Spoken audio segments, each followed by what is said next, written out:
Welcome to Motherhood. I'm Dr. Christina Hibbert, and I'm here to help you overcome, become, and flourish through this fascinating ride we call motherhood. As you know, I'm here every week to work with you moms out there to help you not just go through motherhood, but to choose to grow through motherhood and to hopefully give you some ideas for how we can do that better, more effectively. And that's why I'm really excited to talk about today's topic, because it's something that we all need, even if we don't know yet that we need it. And you'll understand exactly what I'm talking about as we bring on our guest in a little bit and talk about this topic, which is body-mind connection, wellness, and empowerment. Now, you've all heard of the mind-body connection, I'm sure, and we're going to talk about that in a few minutes. But I'm not sure that we've ever heard it put in the way of the body-mind connection. Most people say mind-body. Today I'm purposefully saying body-mind because we are really focusing on the body part of that connection. Our mind and our bodies are inextricably connected, and we're going to talk about how we can take care of our bodies and why we need to, what we can do, and how in doing so it really does help all other areas of our life. Now, you know that I normally share a little experience at the start of the show to get us going, and I'm going to do that in 1 second. But first I want to make sure that you all join us on my website at drchristinahibbert.com for more resources on the topics that we talk about today and other weeks. And also join up with us on Facebook and Pinterest and Twitter and Instagram and wherever you are, we're there. And also on my YouTube channel, Dr. Christina Hibbert YouTube. And we have videos for all of these radio shows we do. So if you want to watch the video, you're welcome to go check that out as well. Now, I also want to make sure that you check out the Facebook group that we set up on Facebook if you're on there. And that is Motherhood, Overcoming, Becoming, Flourishing Group. So go ahead and check that out as well. Okay, so I was thinking about this topic and immediately a story came to my mind. And it was something that I went through a few years ago. And for anybody that's read my book, This Is How We Grow, you probably remember this experience. So many of you know, and some of you might not, that a few years back, my sister and brother-in-law both died, and we inherited our 2 nephews right before I gave birth to my 4th baby, so we went from 3 to 6 kids practically overnight. Now, when this happened, I realized I needed to take care of myself. I needed to take care of my mind for sure, because I was about to have a baby, and I had been struggling with postpartum depression before with my other babies. So I immediately set up counseling, therapy for myself and for my kids so that we could all go to therapy together and I could help them as well. But I also, after the baby was born, after about a month or so, I realized that I needed to take care of my body too. And being postpartum, I had to start exercising again, and as soon as I could, that was 1 year of going through all the experiences we went through. I finally was at the point where I really needed to really deal with the grief that was inside of me. You know, I thought I had dealt with it. I had been going to therapy. I'd been doing all of these things, and yet it still was really powerfully inside of me. So I went away for a weekend. My husband actually shoved me out the door, and I went to Prescott. And when I was in Prescott, I found a school there. And when I was at the school, I went ahead and set up an appointment, and I went in and I got a massage. So here is a little excerpt to tell you kind of how that helped me. And then I'm going to introduce our guest right after I'm done with this. So this was Friday, January 29th. I believe this was 2010. So it was a few years after the whole experience started. And we all know that those painful emotions like grief, like anger, like sadness, like fear, if we don't deal with them, they do stick around. We're going to talk about that today too. So Friday, January 29th, this is from This Is How We Grow. What is the loving thing to do? A former therapist of mine once asked me this, and it's been at the forefront of my mind. I've been trying to do the loving thing today, first by putting on the Do Not Disturb sign on my hotel room door and allowing myself to sleep in, and then by gently getting dressed in comfortable plain clothes, no makeup, my hair combed into a low ponytail, and going to get a massage. My back, neck, and shoulders were hard as a rock. Wow, the therapist Karen said as she started working into them. I laughed and said, I get that a lot. It wasn't funny though. It was just another reminder that I've neglected my body and other things for far too long. They're connected, the knots in my body and the knots in my mind. In fact, massage reminds me of therapy. Both locate the painful spots, apply gentle pressure, and work until the knots release. I've been going deep in therapy. Today's massage was the same. I love deep pressure on my back and shoulders. It hurts in a way that relaxes me, knowing my body's being healed. Karen was strong and got the job done. Boy, were there moments of toe-curling pain. Internally, the pain was there too. Not long ago, I was lying on Shannon's massage table. And Shannon, for those of you who don't know, is my sister who had died, and she was a massage therapist. Every massage I've had since she died has reminded me of her. She was always the one who worked out my knots and took care of me. I remembered the last massage she'd given me in her own home on the blue massage table I now had in the attic of my home collecting dust. Her hands were strong as she found the balls of tension and released them. I was lying on my side, just a few months pregnant with Sydney, just a few months before she died. Yes, every massage has reminded me of her, but today was different. Today I let the reminders come. Face down, staring at the floor, I imagined those toes were Shannon's. The music was Shannon's. I let myself imagine Karen's hands were Shannon's, healing me, taking care of me. It was as if she were there saying, I love you, I miss you. I am so grateful for your choice to raise my sons. I want to strengthen and support you. That was just one of my many experiences working out some of the physical knots and the mental knots at the same time. And so I really hope that you'll stick around and listen to the rest of our show today on the body-mind connection, wellness, and empowerment. And I'm going to go ahead and introduce our guest finally, who's been sitting here patiently while I've been chatting away. Welcome to the show, Corey Getchell. Yeah. Welcome, Corey. We're glad to have you. Now, let me tell you a little bit about Corey. She and I met, well, I'm going to tell you first how we met. Many of you know I was in a car accident a couple months ago from the time I'm recording the show. And so that's how we met. I had some pretty bad whiplash. I went into the chiropractor, which is called the chiropractic joint here in Flagstaff. And luckily they have this fabulous massage therapist, Corey. And, well, I'll tell you more about what she did to me later, but it's all good. You're very good at what you do. Well, thank you. You're welcome. You're welcome. Anyway, let me tell you a little bit about her. So Corey's originally from Bangor, Maine. Is it Bangor?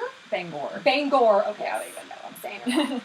Okay, so she was from Maine. She moved to Prescott a few years back to pursue her education in massage therapy at ASIS, A-S-I-S. That's your massage therapy school? Yes, it's probably the same one you went to get that. Probably. Are they all kind of the same, similar? There were a few in Prescott. I think that's the only one left. Gotcha. Okay. So good. Okay. And after working in the field of collision repair, she's a really interesting person. So she used to work fixing cars. Yes. And then we joke, now she fixes bodies instead, and it's kind of probably a similar process. Still body work. It's still body work. Yeah. Yeah, it's just not car body, it's now body, right? So that's great. So so she did that for 6 years, and then she's been working in the fitness industry for about 12 years, teaching group exercise classes. I don't know why I said that.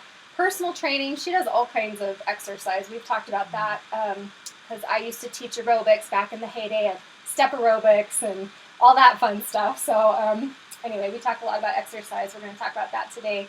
And she's now been a licensed massage therapist for 3 years, specializing in myofascial release and neuromuscular therapy.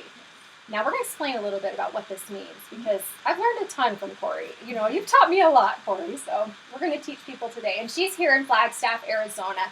She works, again, at the chiropractic joint, so you can find her there if you're from Flagstaff, and we're also going to give out her number later for anybody who wants to go try out her magical hands. So anyway, welcome again. Thank you. You're so welcome. So here, scooch on a little bit. Okay, there we go. So let's just jump right in. Let's talk about the mind-body connection. Obviously, as I was saying, as you know, Corey, and I'm sure you listeners out there know too, it used to be people didn't believe in this, right? They thought the mind and body are totally separate. Yeah, which I don't understand how that could even be a thought, because, you're one being. Right. And how can you separate that? Right, exactly. And I feel the same way. I feel like I don't understand how people didn't used to think that was a real thing. And of course now I mean, everybody knows this is a real thing we're talking about. And it's not just your mind, your body, your spirit. I mean, and all the parts of yourself are all connected. And so when you have, like I was sharing in my story, when you have a knot in your mind, you sort of have a knot in your body, and they go hand in hand, right? Absolutely. So let's talk about how the mind influences the body and then how the body influences the mind. Do you want to start with that? A more of a scientific level? Yeah, sure. Okay. So your thoughts are going to produce hormone responses.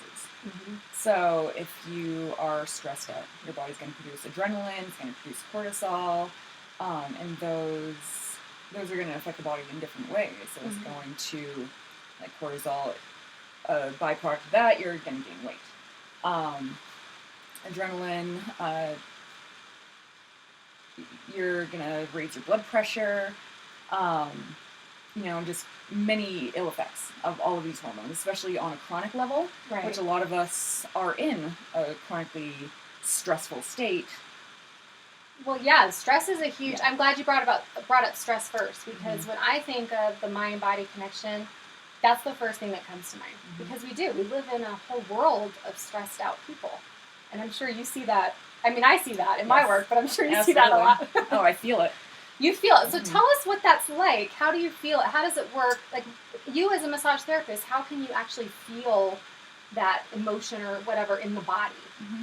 The muscles are tight physically. The fibers feel different. There are adhesions, which are knots. And also I get energies from that as well. I mean, some people pick up on them more than others, but I can feel what someone else is feeling to a point. And that's how I determine their treatment.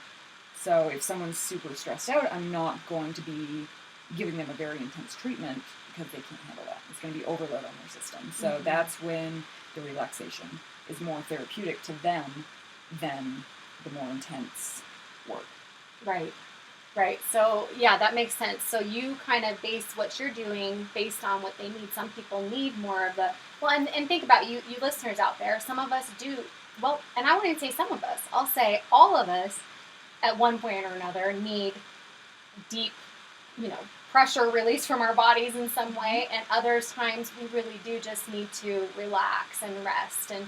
And that's one thing I wanted us to focus on today was, just for you out there listening to know that this isn't just about massage. Corey has a wealth of knowledge.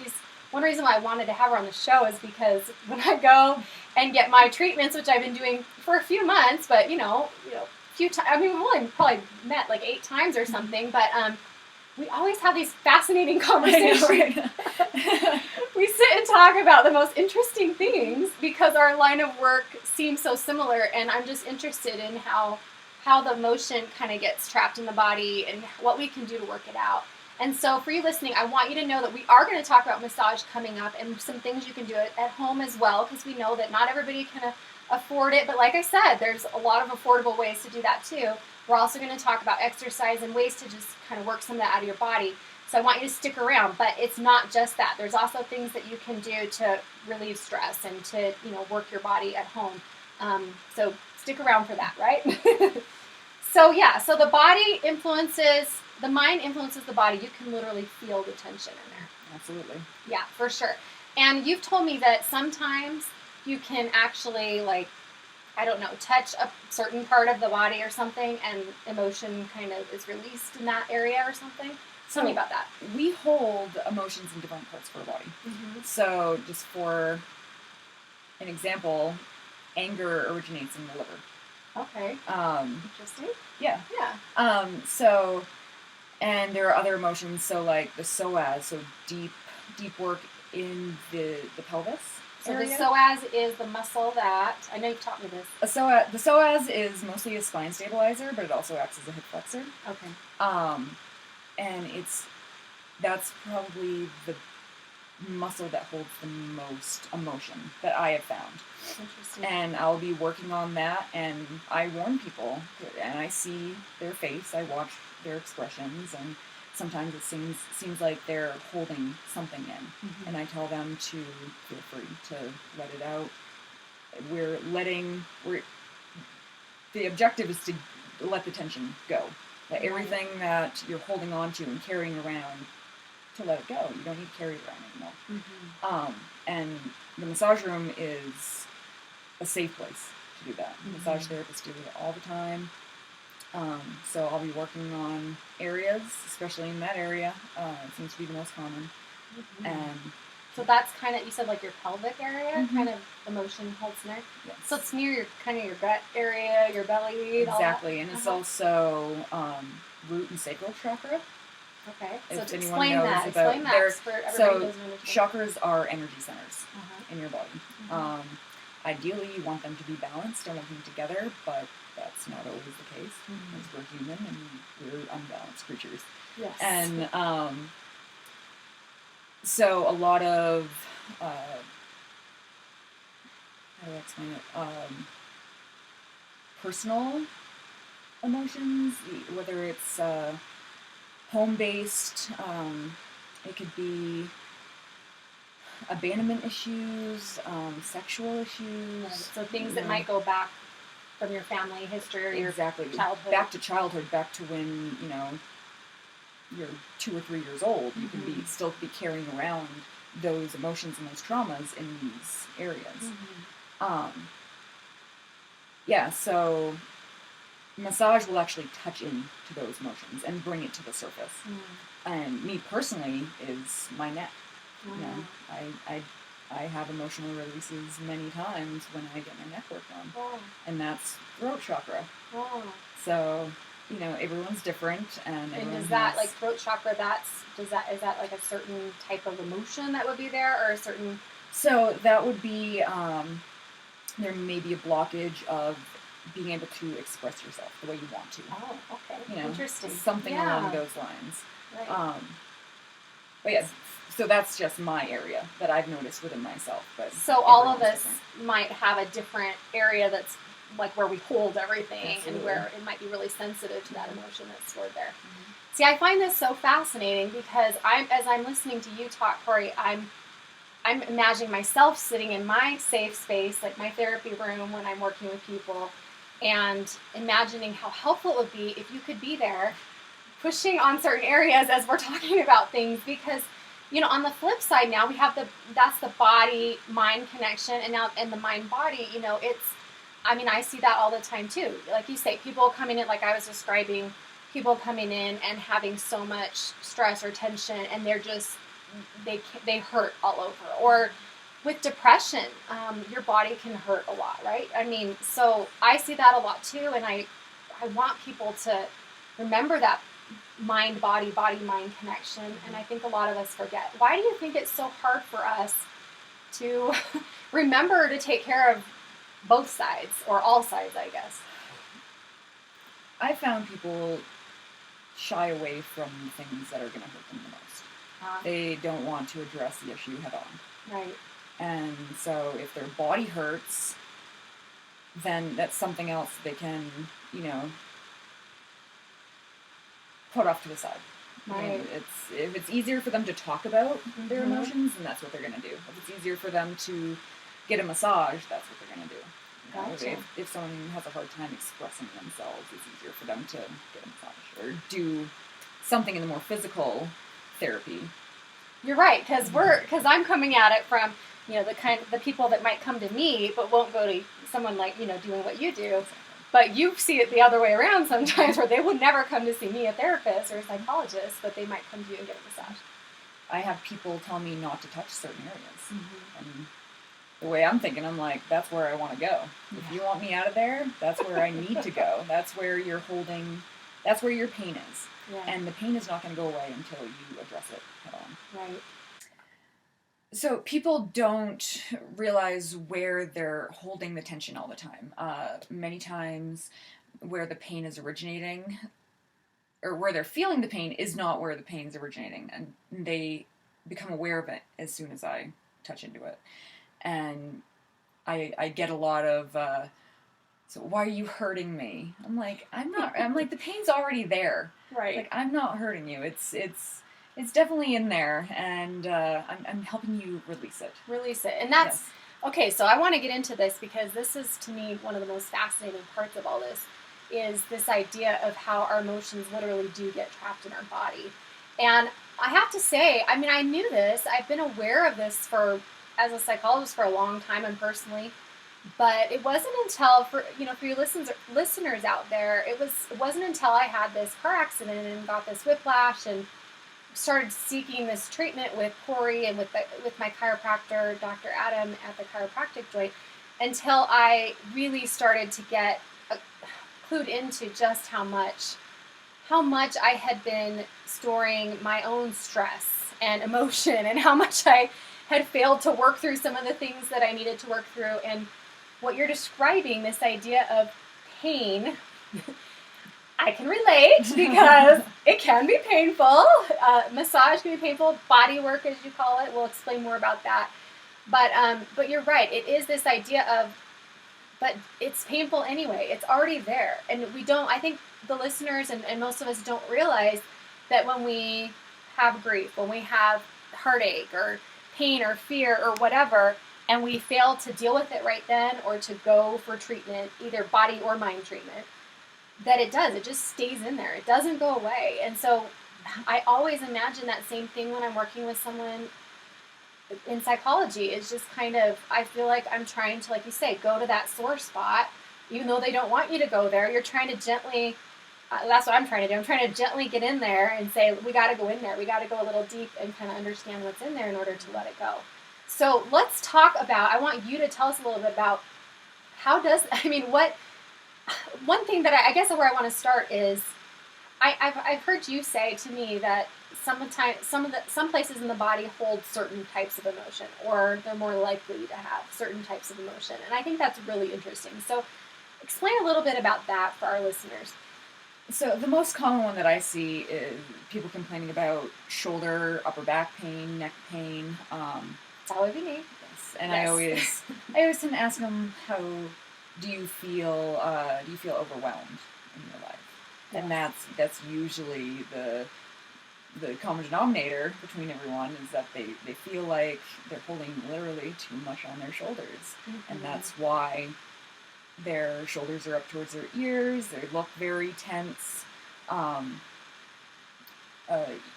So it can also go with the heart.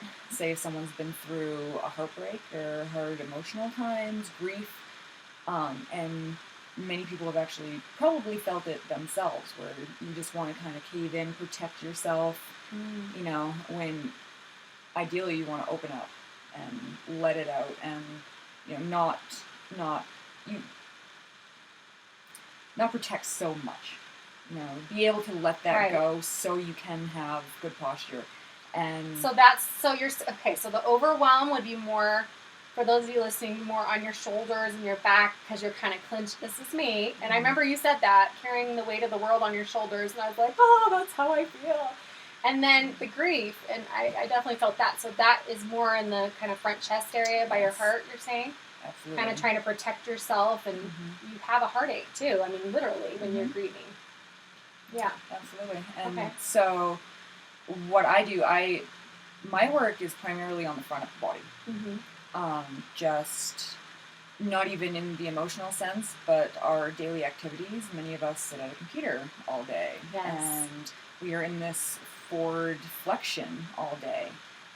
And the front of your body will actually tighten up. Mm-hmm. And that affects your posture. When you stand up, your shoulders are going to be rounded forward.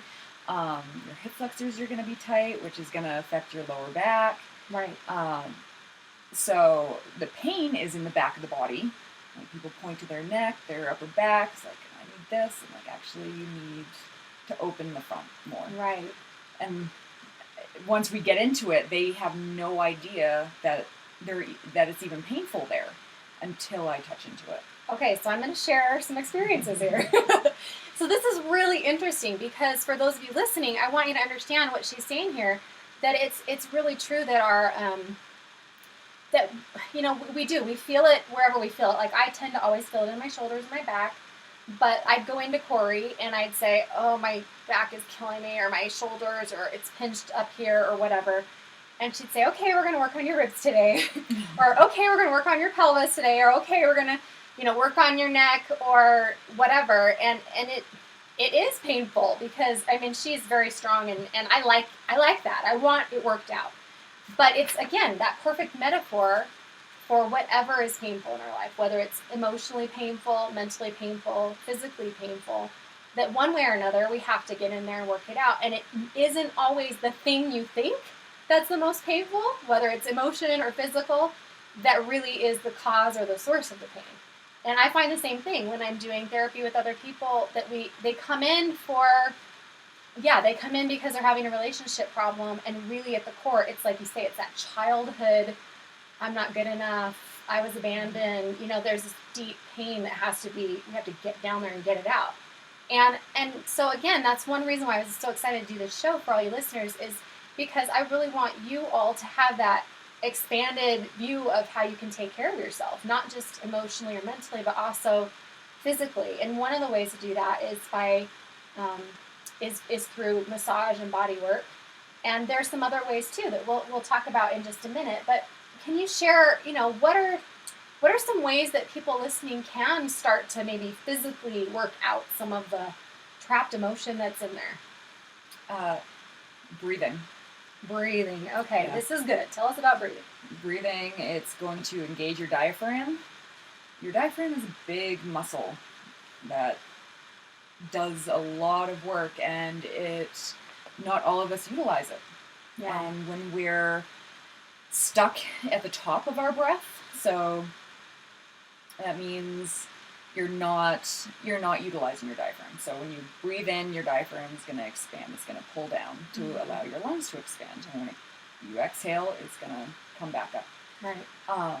So many of us don't do this. We breathe in our chest. Yes, shallow upper breathing. Mm-hmm. And that it's a stress response. Mm-hmm. You can't take a full breath. And even in a stressful situation, if you just step back and take 3 deep breaths, it's so much better. Mm-hmm. And you come back after 10 seconds with a whole new outlook just from breathing. Right. So let's talk about breathing for a minute, because I am with you. I think deep breathing is one of the best things we can do. And I have to share with you guys that, I mean, some of the most interesting experiences I've had with my body lately have been on Corey's massage table. As she's been working crazy areas of my body, and it makes me have to breathe so deeply because it is painful and intense. And all of a sudden, it's like, I don't know, I'm tingling. I've told you, I'm sweating, I'm tingling, I'm thirsty. It's so interesting because it's like I can feel my brain and my body completely connected. Like, they're just so connected that way. And you can feel it when you really start to get in there and kind of work some of that out and breathe. I think the breathing is what kind of connects it all, right? Absolutely. And your body systems work on breath. I mean, you need oxygen, right, for everything to work, for blood flow, for lymph flow, for your muscles. And you need oxygen in your body. So if you're not taking the breaths that you need, your body's not getting the oxygen that it needs, and that's it can create pain. And you want the movement in your body. So I find a lot that people will stop breathing on my table. When it gets intense, and you hold your breath. Yeah, and I have to constantly remind people to breathe. Right. And if you breathe, it's not going to be as painful. Right. And again, everything Corey says is a metaphor physically. She's talking about the body, and it's a metaphor for the mind, because you're right. Breathing helps us get through those mental blocks too, and those mentally, emotionally painful things as well. So how do you tell our listeners sort of how can they practice breathing at home? What do you suggest to get them started? Start simple. Lay down on the floor or in your bed, or you can be sitting up on the floor. You don't want to be too comfortable. You don't want to get to the point where you're falling asleep doing it. If you're intentionally doing a meditative type of breathing. Yeah, right. So the way I start is take a deep breath. I inhale and send the breath to my toes. Let's do that right now, everybody. Okay, so lead us through it. So inhale through your nose, send the breath all the way to your toes. So it's a visualization exercise as well. Right. And as you exhale, think about anything you don't need leaving your body. You can think about it as physical tension. You can think about it as light. The way I do it, I visualize different colors of light. So I inhale white light, and I exhale gray. Oh, because it's dirty. Yeah. Nice. I'm doing that right now with my eyes closed. You can see. And the then, listeners can't see, but you can right. see my eyes closed. and then just slowly move up your body, and you will get a physical response from this too. Your toes will start tingling a little bit. There will be more blood flow to your toes. Then you work up to your ankles. You mean breathing down to your ankles? Yes. Okay, so we're breathing down to our toes, then we're breathing down to our ankles. Yep, and then slowly move up your calves and just go part by part. And if you're finding it's difficult in any area, stop there. Spend some time there, explore it. There's no time limit on this. You can sit there for an hour or two breathing if you have time for it. Yeah. And tell us what you mean by explore it. Breathe into it. I mean, if you have emotions stuck in there, if you're feeling uncomfortable with just focusing on a specific area, stay there. Feel uncomfortable.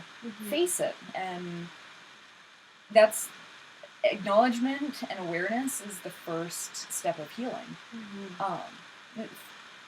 Face your fears, face your demons. That's how you get it out. And once you hang out there for a while and realize it's not that bad, you can get over it. You can let this out of your body.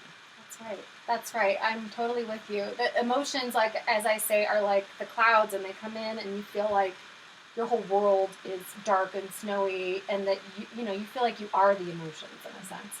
But when you start breathing, and that's using your body to not only bring oxygen to your body, but it can bring up that emotional stuff like you're saying. And when we sit with it and go like breathe into it and breathe into the fear, the anger, the sorrow, the grief, the pain, whatever it may be, you start to realize that you aren't that emotion, right? It might be in you, but it's not you.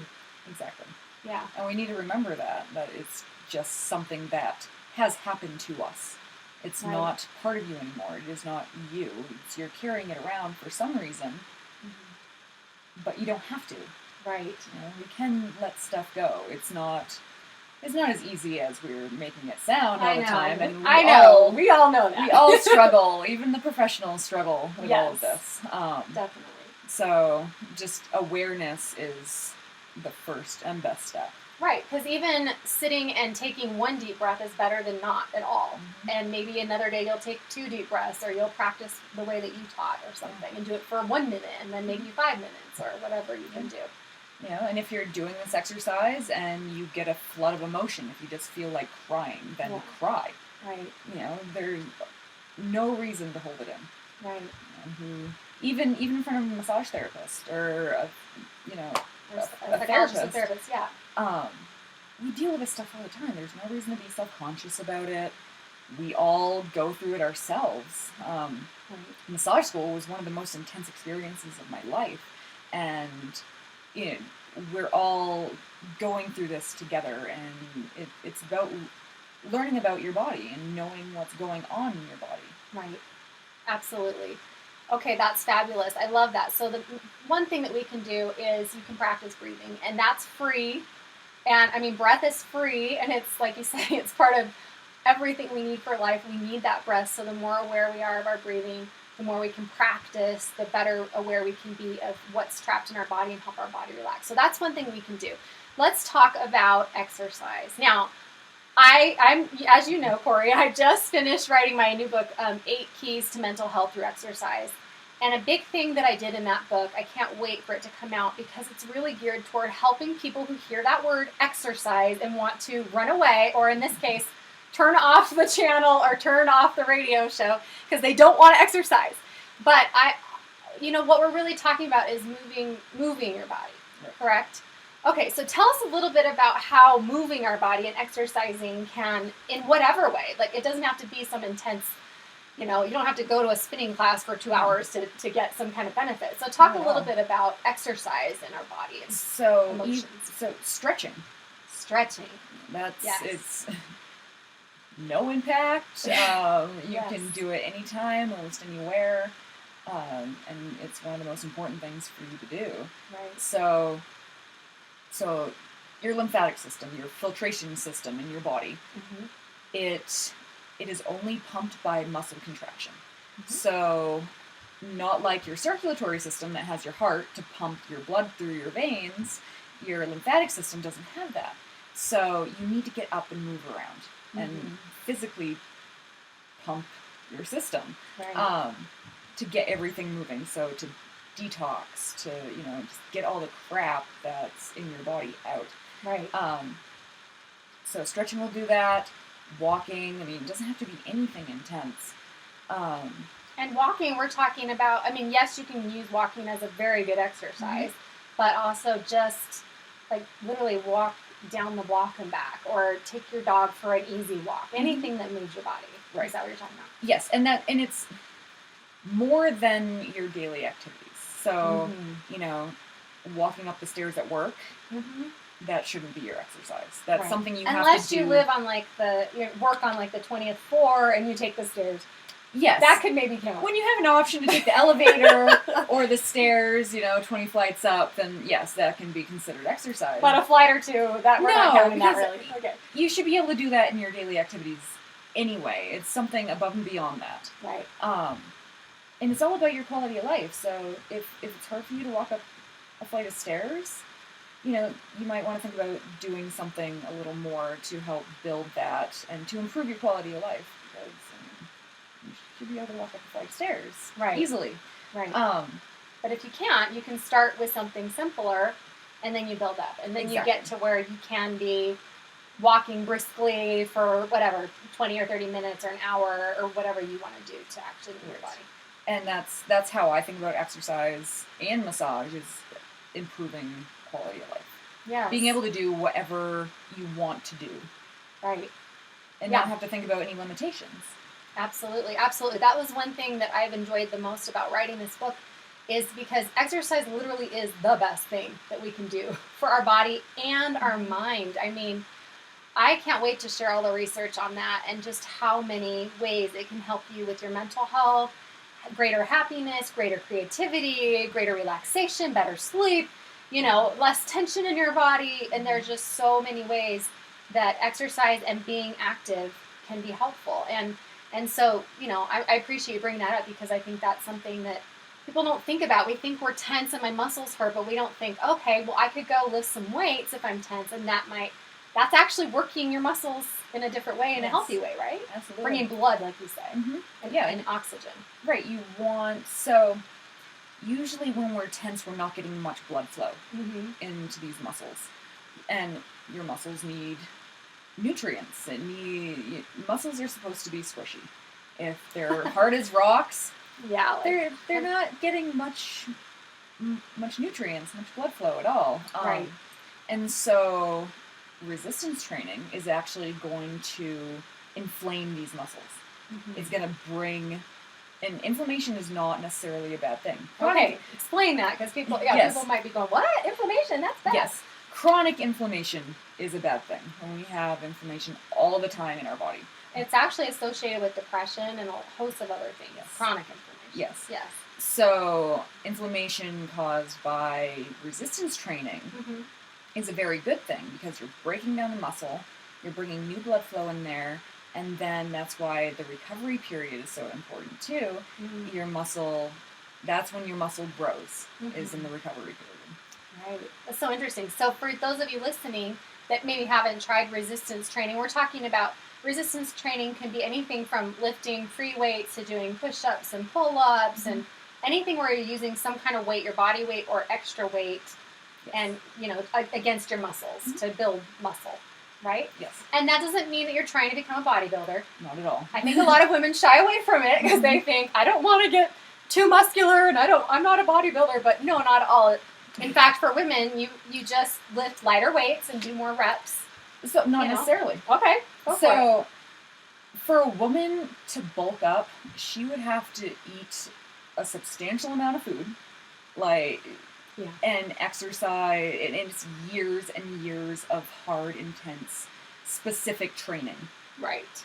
to look like a bodybuilder. Right. Some women do build muscle easier than others, but actually heavier weights will help you burn fat, build lean muscle, which is going to give you shape. It's not going to make you look manly. The feminine muscle is going to be a feminine muscle. If you're a woman, you are going to build feminine muscle. And muscle is what shapes your body. It's not fat that shapes your body. I mean, there are plenty of women out there that have curves and are beautiful and, you know, in many different body types. Absolutely, yeah. So being muscular does not, being a muscular woman does not mean you're going to be masculine looking. Right, okay, And that's women good. just need to get that out of their heads, because I hear it all the time. Right. For many, many years, women are like, well, I don't want to get bulky. Right. You can lift as heavy as you want to lift. You are not going to get bulky. Right. Good point. Yes. And yes, and it's very helpful, but obviously I want to make the disclaimer for anyone out there thinking of trying weightlifting or any kind of exercise, always you should talk with your doctor, make sure you're cleared for that, make sure that you start easy and slow, and yes. Personal trainer is always good if you're starting off. Technique is number one. I mean, you're not going to go into the gym your first day and lift as heavy as you can. Right. Technique is...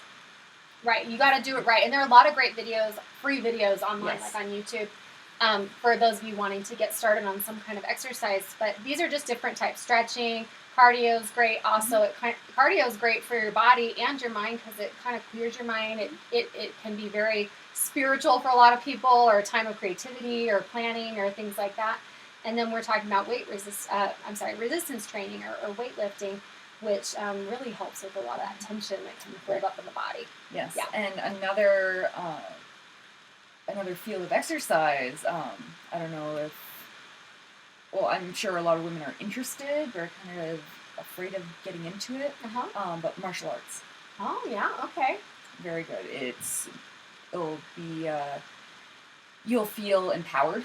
You'll learn discipline. Yes. In a good way, and martial arts is not violence. There's a complete difference there.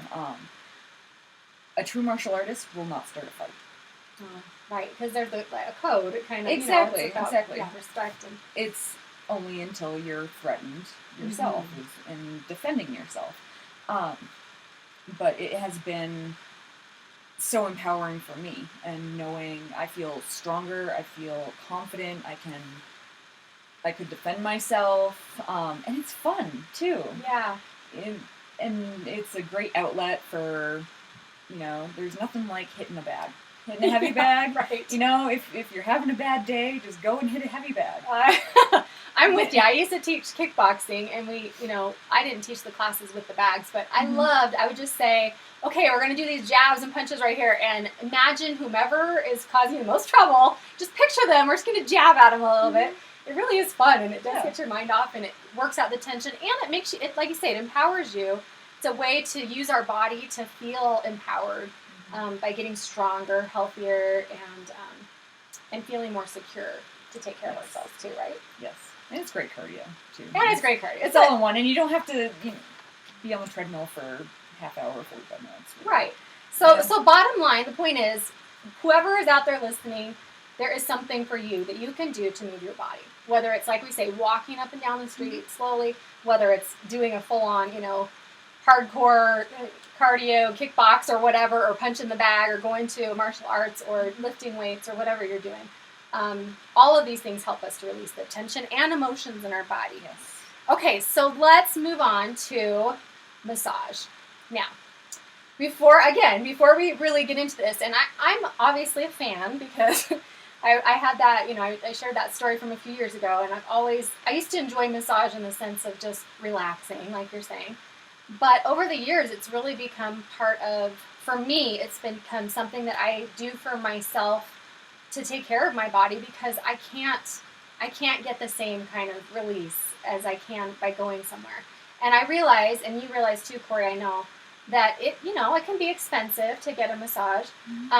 Some places more than others, but there are ways that we can benefit from it, either at home or by going and finding, the solution, or going for less amount of time so you don't have to pay as much, or going less often maybe so you don't have to pay as often. So I just wanted to put that out there for you listeners, because I know some of you might be thinking, oh, it must be nice, massage, but I guess we want to really talk today, Corey, about how we can make this accessible to people and why it's not only okay to do this for ourselves, but it's really a good, important thing if we can do it. Absolutely. I mean, massage is not a luxury anymore. It's not it can be. I mean, if that's what you're into, want to go to the spa and get pampered and everything. Right. It can definitely be a luxury, but massage is maintenance. It's as important as exercise. Right. And I think, at least in American society, doesn't see it as that as much. It's still kind of on the outskirts of the medical industry, but it has a very important medical, what's the word I'm looking for? Validity or something? Or usefulness? Yes, like it's very important. It's like benefits. Yeah. Benefits. Yeah, right. So with my massage, I've been called a medical therapist, a medical massage therapist. I've been compared to physical therapists. And I think that has a lot to do with my fitness background as well. But so I'm not sure where I'm going with this. Okay. That's okay. We'll just pause and we'll start over with that. We're editing anyway. Yeah, we're editing. So pretend I just asked you about massage and just back up. Massage. Why don't you want me to ask the question again? Yeah. Okay. Okay, so let's see here. So tell us about massage and body work, as you like to call it, and why we need it and what can it do for us, and how I think we need to get away from this idea that it's just, like you say, pampering. It's not just pampering. So tell us about that. So it's massage therapy. Therapy, yes. Yes. So if we're walking around with tense muscles, how are you supposed to get that stuff out? Right. You need someone to actually get in there and work out these areas. Right. It's really hard to do it on yourself. In certain areas. I mean, everyone can grab their trap and work that if that's what hurts.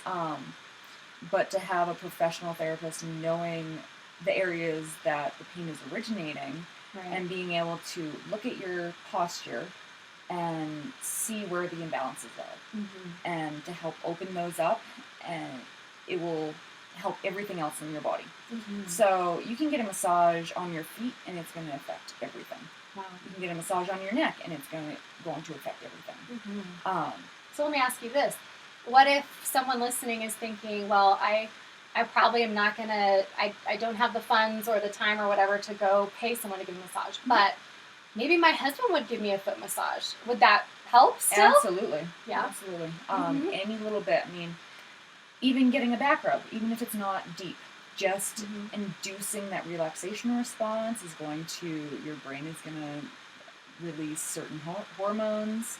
And that's definitely beneficial. It's definitely a therapeutic response to just even a back rub, to a foot rub. Anything that makes you feel good is going to induce that relaxation response. And that's what's going to... You can't heal and grow and build unless you are in that relaxation response. If you are constantly stressed, your body, that's what your body is focused on. Right. Is that fight or flight. It's the... it's protecting itself. It's survival mode at that time. And when we live in a high stress environment for a substantial amount of time, our body is constantly in that. So we're breaking down our body constantly and not allowing it to build itself back up or heal. Right. And so, okay, this is so important because as we're talking about this topic of massage, I know you and I have talked about this. Why do you think it's so hard for people to let themselves go do this for themselves? I mean, I find the same thing with people who won't let themselves try therapy that really need some emotional help. But What do you think about that? So I think some people are afraid to get touched. They're afraid of the unknown. And like you said earlier, the pain actually too. The unknown, they don't know what the experience might be like. Exactly. Especially going to see a new therapist. They don't know how they're going to connect with the therapist.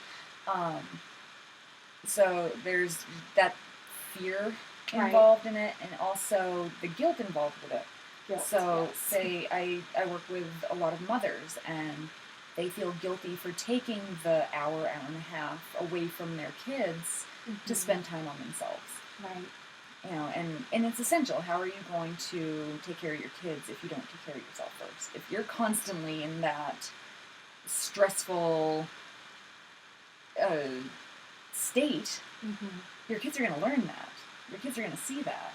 True. And that's what you're teaching them, is that it's okay to live in that state. You know, if they see you taking the time to take care of yourself, then that's what you're going to teach them as well. Absolutely. I amen to that, because I think women and mothers in particular have a really hard time. And it's so interesting. We end up talking about self-care in so many different ways on this show all the time, because I think it really does underlie so many issues. And I'm with you. I think the guilt, I mean, I know a lot of moms feel guilty even letting themselves have time to exercise for themselves, or to take a nap, or to rest, or to have fun, or to sleep. We need all those things for a healthy body and for a healthy mind and emotions. Absolutely. Yeah, it's lead by example, you know, and you're your children's first teachers, so whatever you're doing, however you take care of yourself, that's what your kids are going to learn. Right, absolutely. Especially with the little ones. You know, so you model it for them. And as I always say, self-care is not the same thing as being selfish. You know, it's really actually the opposite. When you take care of yourself, it's not just laying around eating bonbons. That's not caring for yourself actually at all, you know? That might be having fun or relaxing or whatever, but, you know, when you take care of what you really need, then it's not, it's in no way being selfish. I think that's where the guilt comes from a lot of times, that I need to be, you know, be there for my kids, but you can't be there long term if you don't take care of your body. Exactly. That's the biggie. Yep. And massage can help. So I want to share just a couple more ideas, maybe if you have any suggestions for what can people do at home to help, like massage the different parts of their body, or get like I said, a spouse or an older child or something involved to help. What can we do at home that might help? So again, stretching is very important for that. It will actually relax the muscles. You can do certain types of stretching. One type, you can look up PNF stretching. PNF stretching, yes. Okay. And so what is that? That's, you're putting the muscle through a stretch, but then engaging the muscle for a very short period of time. So a breath, and then relaxing it. So you tighten it for a breath, and then you relax. So as you inhale, tighten. As you exhale, relax, and that will actually, it's a neuromuscular response. So it will help the muscle release easier. Great. Okay, so PNF stretch, and also stretching, I mean, kind of yoga. Anything. Yoga is great. Yeah. There are foam rollers where you can get at Walmart or any sporting goods store. And there are videos online. Foam rollers. So are they specifically for massage, or just any kind of... It's a type of myofascial release. It's self-myofascial release. Explain what myofascial release means. So, okay. Fascia is connective tissue that runs through your body. And you have many layers. So you have like a deep core layer, and a front line, and a back line, and a deep front line, and spiral lines. And so it's what allows you to move. Pretty much. So if you think of the body as bones, that's your structure. Muscles, those are your motors. They only do one thing. Your muscles contract. Right. That's it. So what's holding everything else together? That's your fascia. Okay. So your lymphatic, circulatory, and nervous system all run through your fascia. So if you have adhesions, if you have different traumas, it can be emotional, it can be actually physical traumas. any blockages in the fascia, those systems aren't going to work correctly. So myofascial release, the technique is actually a lot of lifting instead of compression, because it's also 3/4 water, just like the rest of your body. It's very fluid in its movement. So by lifting the fascia, it will actually help nutrients come in and help that flow. So life is all about the flow. Life is all about movement. And once you're not getting movement in certain areas, you don't have any life there. Right. So let me give you guys an example. So this is what you were talking about. Like, for instance, if my trapezoid, the back of my shoulder here, if that hurts and it's sore, I can push on it and try to kind of, relieve the pain. Or like you're saying, I can kind of grab the muscle and lift it. Right. And kind of pull it up. Or even if you're talking about like a sore muscle on your arm, you can rub it, or you can kind of grab it and lift it out. Exactly. Right? And that's it's something you can do at home, really, right? Kind of in any, you taught me how to do that kind of on my neck here where it hurts, or maybe on my back and my shoulders, on your legs if you've got a cramp or something. Absolutely. So compression is going to, and there are techniques for everything. I mean, every technique has its benefits. This is the technique that I prefer, that I have found works best for my treatments. Right. So yeah, you literally grab the skin gently and lift up. Yeah. So these are just some ideas of what you can do at home, listeners, to help yourself when you're having tension or muscle pain or soreness. Just some simple things that you can do. So you can do the compression. You can kind of work it out. You can have someone else do it for you. Or you can yourself or somebody else kind of pull and lift the fascia around the area, and that's another way to help. Yeah, and do what feels good. Do what feels good. Yeah. That's right. If it doesn't feel good, don't do it. That's right. So, that's important. Simple. Yeah. That's important. That's important. Okay, so we just have a couple more minutes, and I just want us to kind of wrap up on this idea of how important it is to take care of our bodies, and how we really do need that to get rid of that guilt and let ourselves do this. And I mean, what would you want to say to moms out there listening on that?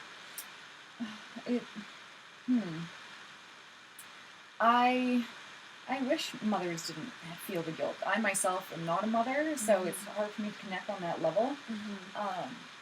But being able to take care of yourself, being able to take the time, not feel guilty, and I wish I knew where it was coming from on the core level, this guilt, because everyone is going to benefit if you take care of yourself. Yeah, absolutely.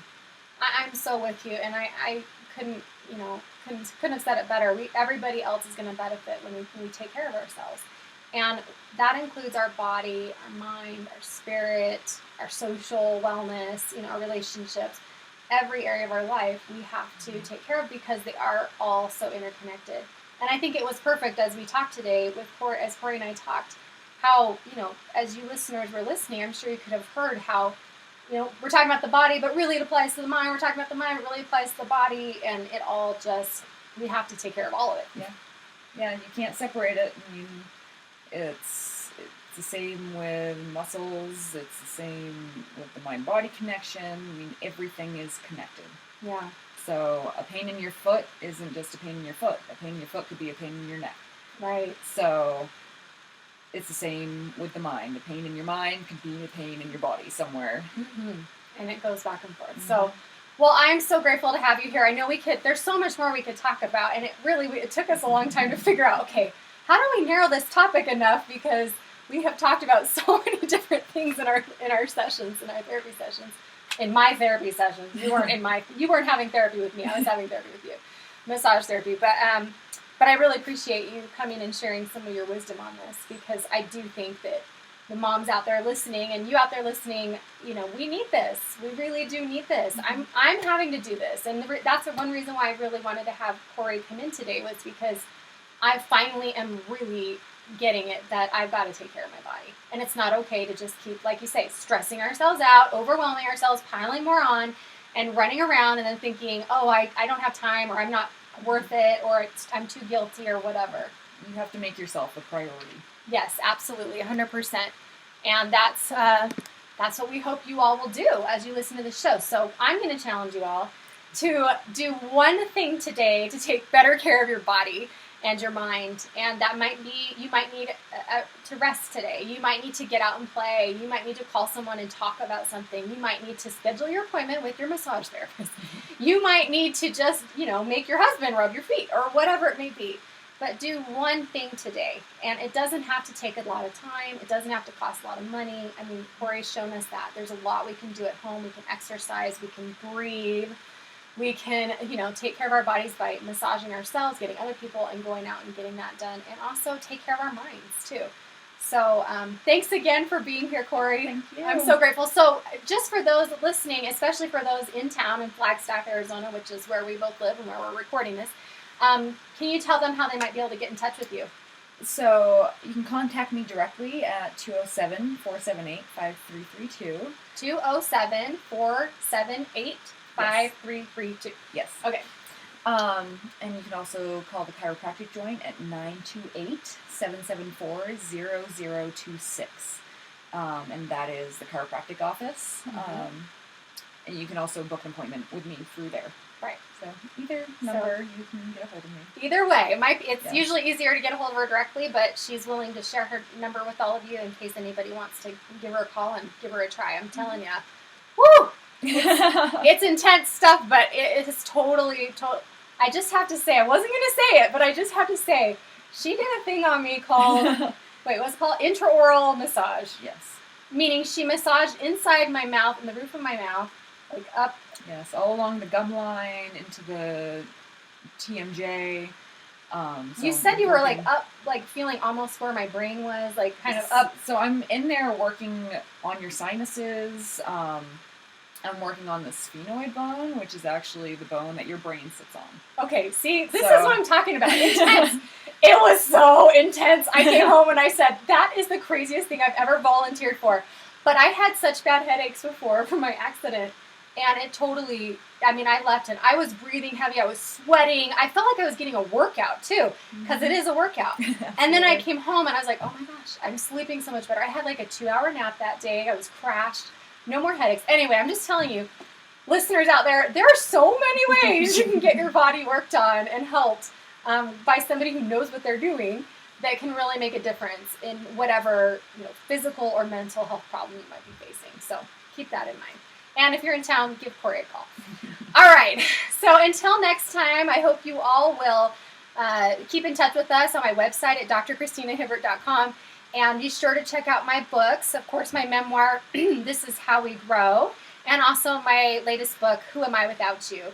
And those are both available on Amazon through my website also. And until next time, again, choose to grow through motherhood. Don't just go through it. And this week, let's choose to grow by taking care of our body and making it a priority so that we can live a long, long life and be there for our kids and for our families and for ourselves and really have that greater quality of life. All right, everybody, thanks, and we'll see you next time. Bye-bye.